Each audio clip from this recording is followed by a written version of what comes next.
Hello everyone, welcome to Avigyan classes. Myself Dr. Vandana Shukla, and this is my last session again, and in this session today I will continue the topic related to cost in CPC 1908.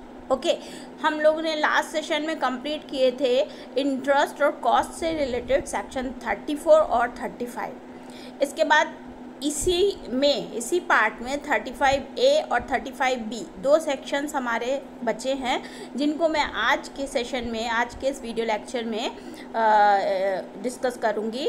I hope कि आप लोगों को समझ में आएगा।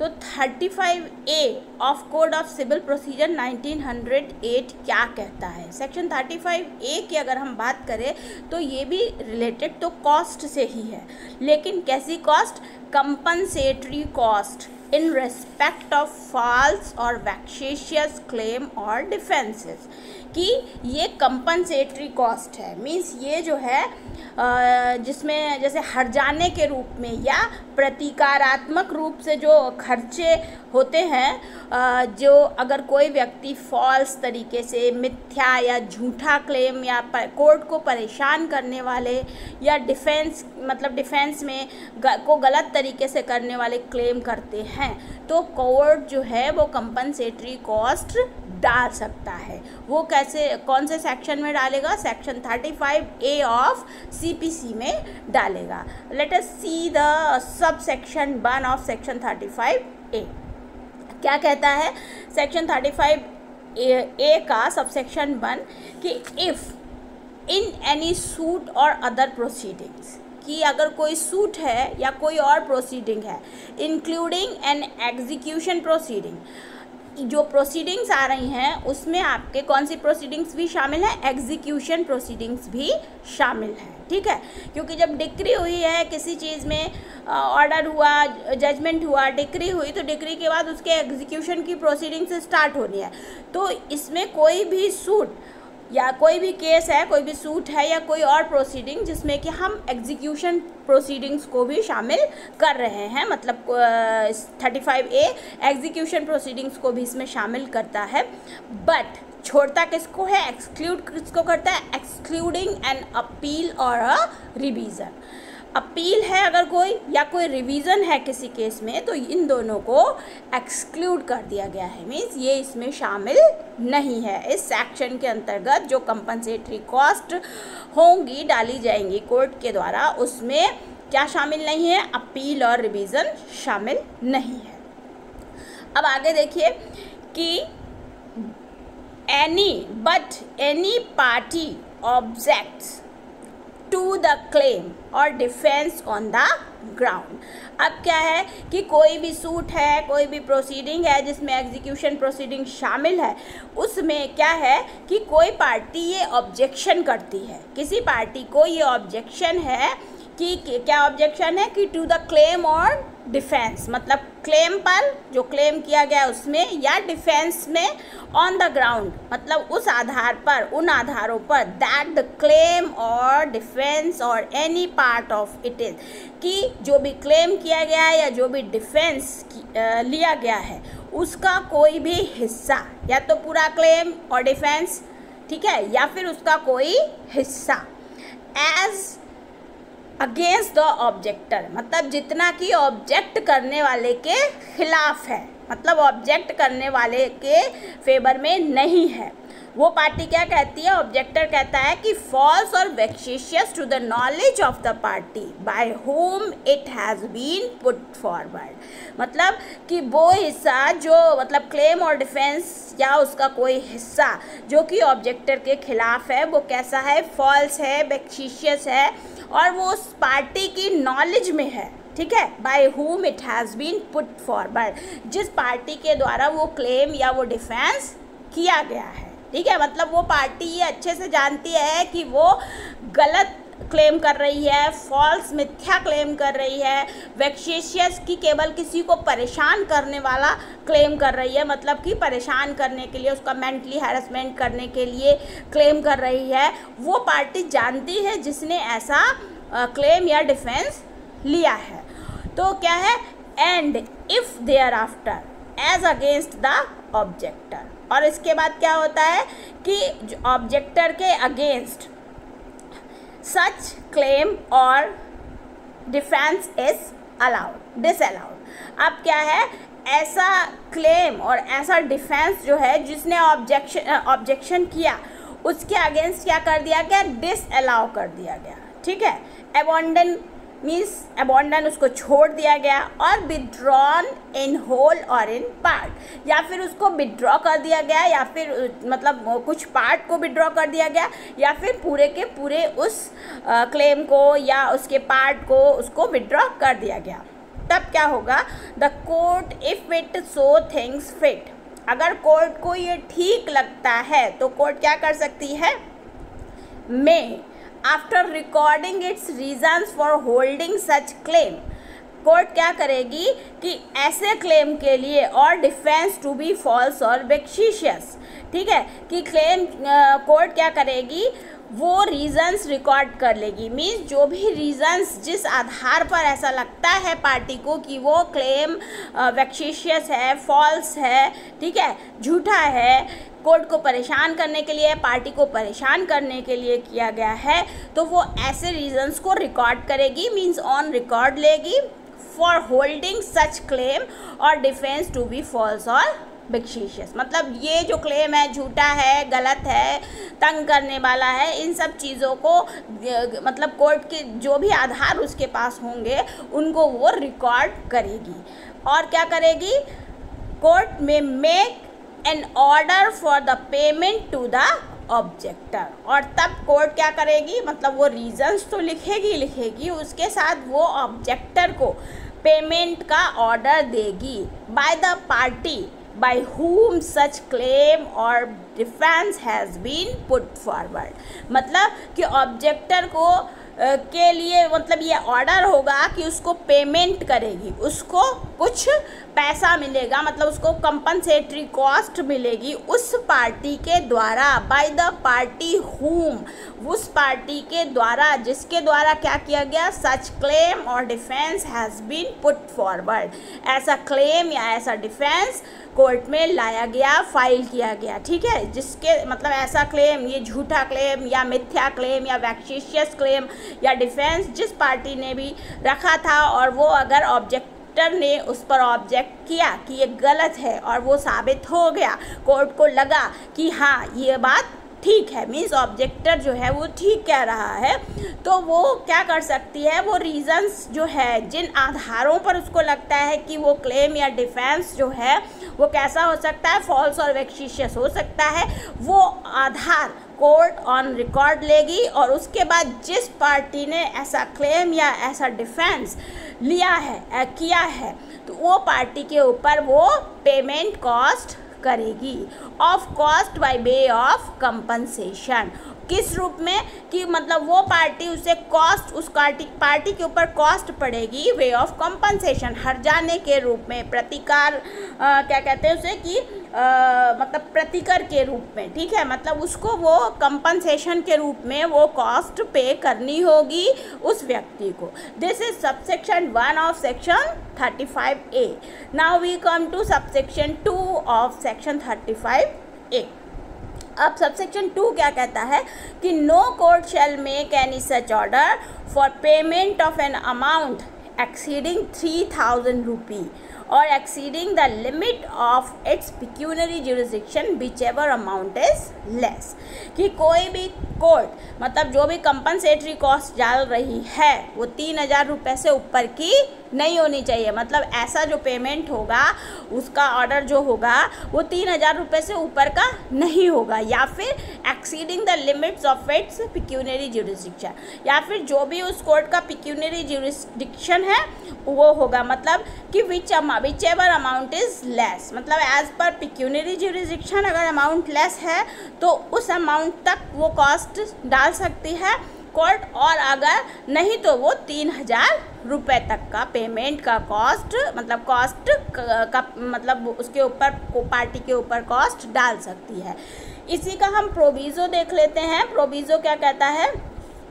Proviso कहता है provided that where the pecuniary limits of the jurisdiction of any court exercising the jurisdiction of a small court of small causes under the Provincial Small Causes Small Causes Courts Act 1887 or under a corresponding law in force in any part of India to which the said act does not extend, and not being a court constituted under such act or law are less than 250 rupees. इसी का proviso क्या कहता है कि जहाँ पर that where the pecuniary limits of jurisdiction of any court exercising the jurisdiction of a court of small causes under the Provincial Small Causes Act 1887 कि जहाँ पर 1887 का प्रोविंशियल स्मॉल कॉजेज एक्ट के तहत किसी कोर्ट जो है, जो कोर्ट क्या किस रूप में काम कर रहा है, कोर्ट ऑफ स्मॉल कॉजेज के रूप में काम कर रहा है, तो उसका पिक्यूनरी ज्यूरिसडिक्शन जो है वो स्मॉल कॉजेज कोर्ट एक्ट जो है 1887 के अकॉर्डिंग होगा, या फिर और under a corresponding law in force in any part of India, या उससे मतलब कोई और ऐसा लॉ जो कि भारत के इंडिया के किसी भी हिस्से में एप्लीकेबल है, जहाँ पर to which the said act does not extend, जहाँ पर इस एक्ट का एक्सटेंशन नहीं है। किस एक्ट का? स्मॉल कॉजेज कोर्ट एक्ट 1887 का, ठीक है।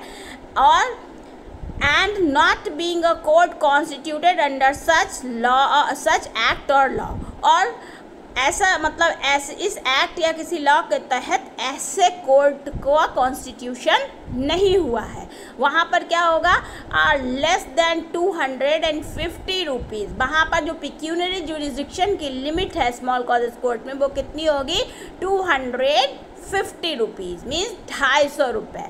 The high court may empower such court to award as cost under this section, कि हाई कोर्ट क्या कर सकता है, में एम्पावर कर सकता है सच कोर्ट, ऐसे कोर्ट को, टू अवॉर्ड, कि वो अवॉर्ड कर सके as cost under this section any amount not exceeding 250 rupees.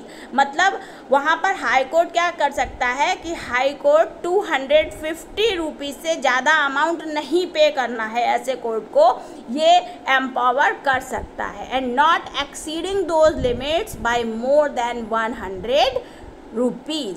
और मतलब उसको 250 रुपये की लिमिट है, 250 रुपये का उसका ज्यूरिसडिक्शन है कोर्ट का, तो वो जो है and not exceeding those limits, उस लिमिट से एक्सीड तो करेगा नहीं, बट मोर देन 100 रुपी, लेकिन 100 रुपये से ज़्यादा का कॉस्ट वो डाल सकता है, ठीक है। हाई कोर्ट इसके लिए ऐसे कोर्ट्स को, स्मॉल कॉजेज कोर्ट को एम्पावर कर सकता है। दिस इज़ प्रोविज़ो कि स्मॉल कॉजेज कोर्ट जो भी वर्क कर रहे हैं अंडर द मतलब जिनको constitution provincial small causes act 1887 के थ्रू हुआ है, ठीक है, उनका पिक्यूनरी ज्यूरिसडिक्शन कितना है, 250 रुपये है, ठीक। और बहुत सारे पार्ट ऐसे हैं जहाँ ये एक्ट एप्लीकेबल नहीं है या ये लॉ एप्लीकेबल नहीं है, तो वहाँ पर भी जो कोर्ट इस तरह का काम कर रहे हैं वहाँ भी क्या है कि वो उनके लिए भी 250 रुपये मतलब कॉस्ट है।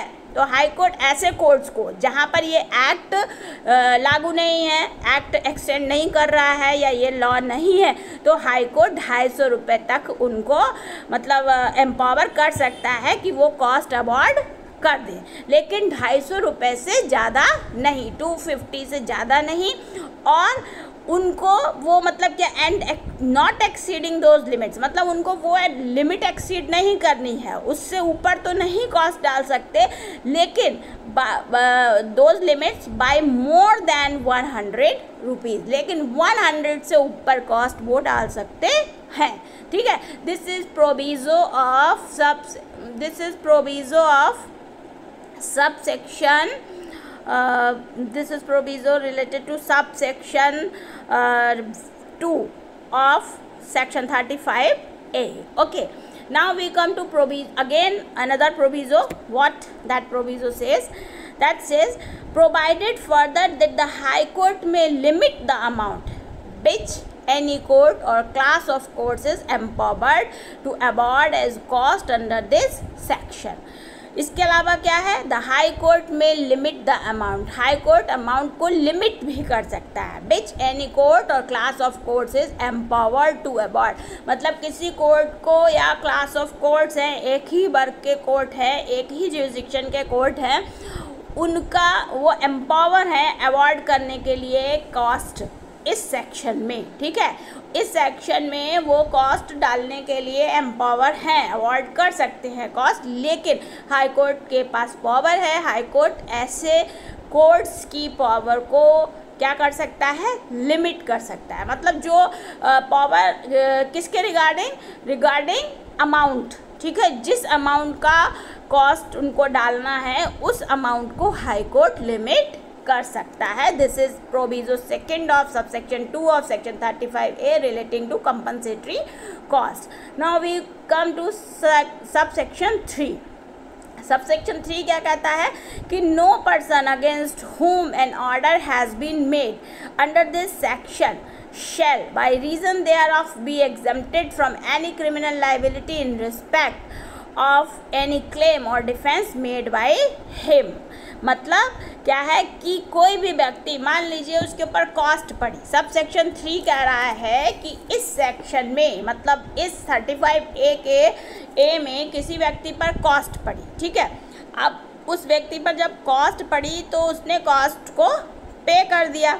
ठीक, उसके अगेंस्ट जो भी ऑर्डर हुआ उसने इस सेक्शन में कर दिया. तो इसका मतलब पे करने का मतलब ये नहीं हो जाता कि he will be exempted from criminal liability, कि अगर उसके ऊपर कोई क्रिमिनल लाइबिलिटी बनती है इन रेस्पेक्ट ऑफ एनी क्लेम और डिफेंस मेड बाय हिम, मतलब वॉट एवर क्लेम और defence he has taken into the court, अगर उसके द्वारा उस व्यक्ति पर कोई क्रिमिनल लाइबिलिटी बन रही है, कोई आपराधिक दायित्व साबित हो रहा है, तो उस मतलब वो उससे एग्जेम्प्ट नहीं हो जाता.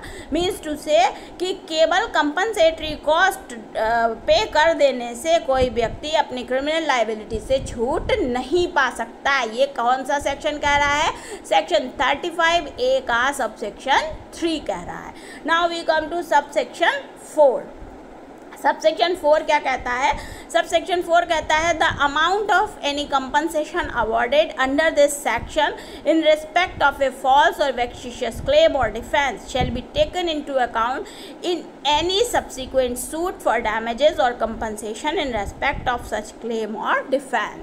सबसेक्शन 4 कह रहा है कि जो भी अमाउंट ऑफ कंपनसेशन अवॉर्ड हुआ, ठीक है, किसके regarding, false or vexatious claim या डिफेंस के रिगार्डिंग, कोई जो भी अमाउंट ऑफ कंपनसेशन अवॉर्ड किया गया है, तो वो कैसे ले लिया जाएगा, शैल be taken into account in any subsequent suit. मतलब अगर बाद में कोई सूट आता है फॉर डैमेजेस और कंपनसेशन का इन रेस्पेक्ट ऑफ सच क्लेम और डिफेंस, मतलब उसी क्लेम या उसी डिफेंस से संबंधित कोई सूट डैमेजेस के लिए या कंपनसेशन के लिए बाद में आता है, तो वो क्या होगा कि उस क्लेम में, उस सूट में जो डैमेजेस या कंपनसेशन के लिए आया है उसमें वो अवॉर्डेड कंपनसेशन की राशि उससे वसूल ली जाएगी, उससे ले ली जाएगी. ठीक है, उस मतलब उसको वो राशि, वो अमाउंट उस सब्सिक्वेंट सूट में पे करना होगा. This is subsection 4 of section 35A. Okay, compensatory cost in respect of false or vexatious claim or defense. This is section 35A. Now we come to section 35B. Okay, अब 35B क्या कहता है, cost for causing delay. 35B बात करता है कि जब हम कोई पार्टी अगर डिले कॉज कर रही है, ठीक है, किसी पार्टी ने डिले कॉज किया जानबूझ के, तो उसके ऊपर कॉस्ट डाली जा सकती है. तो पहला इसका सबसेक्शन है, वो क्या कहता है कि if on any date fixed for the hearing of suit or for taking any step therein a party to suit.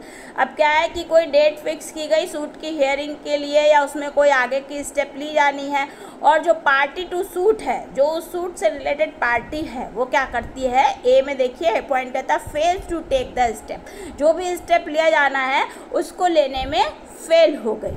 which he was required by or under this code to take on that day, जो कि उस date पर लेना था, उस date पर जो भी डेट फिक्स हुई थी उस पर वो स्टेप लेना था। और पार्टी टू सूट जो है, जो भी पार्टी थी वो स्टेप लेने में, वो प्रोसीडिंग कराने में उस दिन फेल हो गई।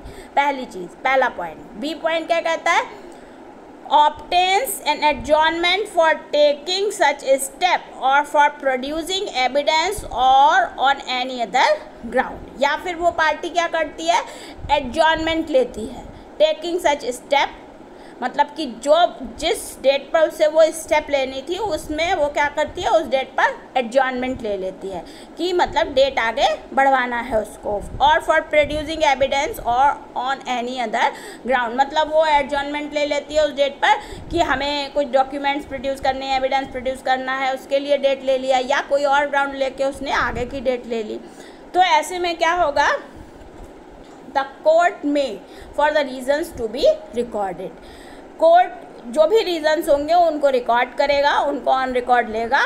और द कोर्ट में make an order requiring such party to pay to the other party.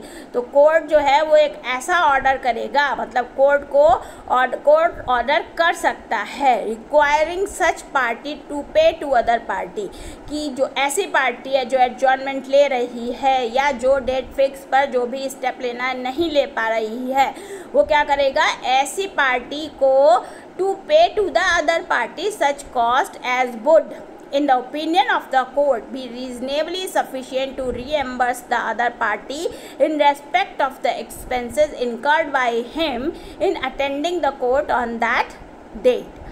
कि क्या है कि दूसरी पार्टी डेट पे आ गई कोर्ट में, कोर्ट अटेंड करने के लिए। अब इस पहली पार्टी ने वो ले लिया, एडजॉर्नमेंट ले लिया, तो उससे दूसरी पार्टी को नुकसान हुआ। मान लीजिए वो कोर्ट आई, उसका आने का खर्चा हुआ, उसका जो भी उसने छुट्टी लिया था या कुछ भी था, तो जो उसके खर्चे हुए उन सबको ध्यान में रखते हुए कोर्ट उस पार्टी पर कॉस्ट, मतलब कोर्ट के ओपिनियन में कोर्ट को लगता है कि ये मतलब सफिशिएंट रीज़न है, ठीक है, कि वो उस पार्टी को रिएम्बर्स करे, तो वो उसके लिए कॉस्ट उस पर डाल सकता है, ठीक है। उस दिन कोर्ट अटेंड करने में जो दूसरी पार्टी के खर्चा आया उसको देखते हुए कोर्ट जो है जिस पार्टी ने भी डिले किया है, जिस पार्टी की वजह से भी डिले कॉज हुआ है, उसके ऊपर कंपनसेटरी कॉस्ट डाल सकती है। And payment of such cost on the date next following the date of such order shall be a condition precedent to the further prosecution of। और ऐसी कॉस्ट का जो पेमेंट है वो जो अगली डेट होगी on the date next following the date of such order, जिस डेट पर ये ऑर्डर हुआ उसके बाद जो अगली डेट पड़ेगी तो उस पर ऐसी कॉस्ट का पेमेंट किया जाएगा। ये क्या होगा? Shall be a condition president होगा, मतलब ये एक कंडीशन प्रेसिडेंट है कि पहले आपको वो कॉस्ट पे करनी होगी to the further prosecution of the suit by the plaintiff where the plaintiff was ordered to pay such cost. जहाँ पर सूट बाय द प्लांटिफ मतलब जहाँ पर जो प्लांटिफ है उसने अगर डिले किया है तो वहाँ पर क्या होगा? Where the plaintiff was order to pay such cost, वहाँ पर प्लांटिफ को ऑर्डर किया जाएगा वो ऐसी कॉस्ट पे करे। जहाँ पर the defence by the defendant, ठीक है, जहाँ पर डिफेंस में डिफेंडेंट ने अगर डिले कॉज किया है तो where the defendant was order to pay such cost, वहाँ पर डिफेंडेंट को ऐसी कॉस्ट पे करनी होगी। अब इसी now we come to see the explanation of the section 35B।